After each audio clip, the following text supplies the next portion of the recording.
अस्सलाम वालेकुम। इस वजाहती नशिस्त में आप सबको खुशामदीद। अच्छा, आज हम एक ऐसे मौजू पर बात करने वाले हैं जिसका सामना हम में से तकरीबन हर शख्स को कभी ना कभी जरूर होता है, और वो है सजदा सहू, यानी नमाज में होने वाली भूल चूक और फिर उसको ठीक करने का तरीका। तो चलें इस पूरे निज़ाम को ज़रा तफसील से और बिल्कुल आसान लफ्ज़ों में समझते हैं। देखें, हम सब इंसान हैं ना, और इंसान फितरतन भूल चूक कर शिकार हो ही जाता है। अब नमाज जैसा गहरा, पुरसुकून और रूहानी अमल ही ले लें, उसमें भी बसा औकात जहन इधर उधर भटक जाता है। क्या आपके साथ ऐसा नहीं होता? बिल्कुल होता होगा, और ये बिल्कुल फितरी बात है।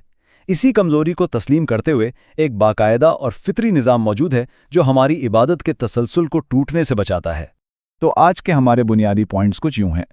सबसे पहले सजदे सहू का एक मुख्तसर तारुफ, फिर वो 3 बड़ी वजूहात जिनकी बिना पर यह वाजिब होता है। उसके बाद हम कुछ रोज़मर्रा की अमली मिसालें देखेंगे, और आखिर में बात करेंगे कि वो कौन सी सूरतें हैं जहां सजदे सहू भी काम नहीं आता। तो चलें बिना किसी ताखीर के अपने पहले हिस्से की तरफ बढ़ते हैं, यानी सजदा सहू का तारुफ। अब सवाल यह है कि सजदा सहू आखिर है क्या? तो सादी ज़ुबान में ये एक मखसूस सजदा है जो नमाज के दौरान होने वाली कुछ ख़ास गलतियों को ठीक करने के लिए किया जाता है। इसकी सबसे ज़बरदस्त बात यह है कि आपको छोटी सी भूल चूक पर पूरी नमाज दोबारा पढ़ने की ज़हमत नहीं उठानी पड़ती। यह हमारी इंसानी कमज़ोरियों के लिए वाकई एक बेहतरीन सहूलत है जो इबादत के तक़द्दुस को भी बरकरार रखती है। अब आते हैं अपने दूसरे हिस्से की तरफ। सजदा सहव वाजिब होने की वो कौन सी 3 बुनियादी वजूहात हैं? ज़राए के मुताबिक वो 3 बुनियादी वजूहात ये हैं। पहली, किसी वाजिब अमल का भूलकर छूट जाना। अब जैसा कि आप जानते हैं, शरई अहकाम में वाजिबात की बड़ी अहमियत है। दूसरी वजह, किसी फ़र्ज़ या वाजिब को अदा करने में मामूल से ज़्यादा देर कर देना। और तीसरी वजह है अरकान की तरतीब का बदल जाना, यानी फ़र्ज़ करें आपने रुकू किया और उसके फ़ौरन बाद सजदे में जाने के बजाय कोई और अमल शुरू कर दिया, तो इन तीनों सूरतों में सजदे सहू लाजिम हो जाता है। अब हम अपने तीसरे हिस्से की तरफ चलते हैं जहां हम इन उसूलों को नमाज की कुछ अमली मिसालों पर लागू करके देखेंगे। अब ज़रा इन मिसालों पर गौर करें। मसलन फ़र्ज़ नमाज की पहली 2 रकतों में सूरतुल फातिहा के बाद कोई दूसरी सूरत मिलाना भूल गए, तो ये सीधा सीधा वाजिब के छूट जाने वाले ज़ुमरे में आएगा।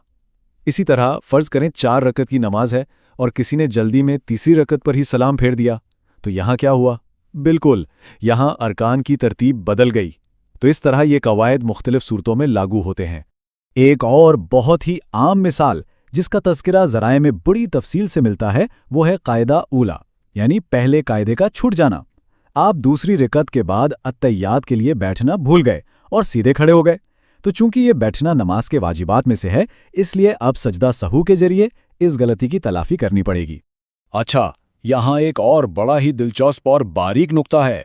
ज़रा तसव्वुर करें, आप कायदा औला में बैठे तो सही, लेकिन अल्ताहियात के फ़ौरन बाद गलती से दुरूद शरीफ पढ़ना शुरू कर दिया। अब होता क्या है कि फ़र्ज़ नमाजों में दुरूद शरीफ तो सिर्फ आखिरी कायदे के लिए मखसूस है, तो जब आपने इसे पहले कायदे में पढ़ लिया तो इससे तीसरी रकात के लिए खड़े होने में ताख़ीर पैदा हो गई। और हमने अभी क्या पढ़ा था? अदायगी में ताख़ीर का मतलब है सजदा सहव। है ना ये कमाल की गहराई? अब हम आते हैं अपने आखिरी और इंतहाई अहम हिस्से की तरफ। वो क्या सूरतें हैं जहां सजदा सहव काम नहीं आता? इस फ़र्क को समझना तो समझें इबादत की जान है।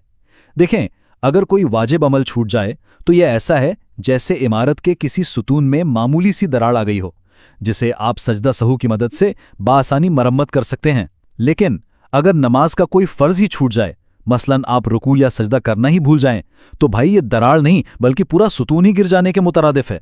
ऐसी सूरत में नमाज फासिद हो जाती है और आपको उसे लाजमन शुरू से दोहराना पड़ता है। वहां सजदा सहू काम नहीं आता। इस हवाले से चलते चलते एक और छोटी सी लेकिन अहम बात याद रख लें। फ़र्ज़ नमाजों के अहकाम तो बहुत सख्त हैं, लेकिन सुन्नत और नफल नमाजों में थोड़ी सी लचक मौजूद है। इन इबादात में अगर कुछ मामूली गलतियां हो भी जाएं तो उन पर हमेशा सजदा सहू वाजिब नहीं होता। तो जनाब, सजदा सहू बिलाशुबहा अल्लाह ताला की तरफ से एक ज़बरदस्त सहूलत है जो हमारी भूल चूक को दूर कर देती है। लेकिन ज़रा सोचिए, हम अपनी इबादत में वो गहरा खुजू, वो मुकम्मल ध्यान और वो तवज्जो कैसे हासिल कर सकते हैं कि ये भूल चूक सिरे से हो ही ना? इस गहरे सवाल पर ज़रूर गौर कीजिएगा। आज की इस वजाहती नशिस्त में हमारे साथ जुड़े रहने का बहुत शुक्रिया। उम्मीद है इन मालूमात से इस अहम मौजू को समझने में आपको वाकई मदद मिली हो।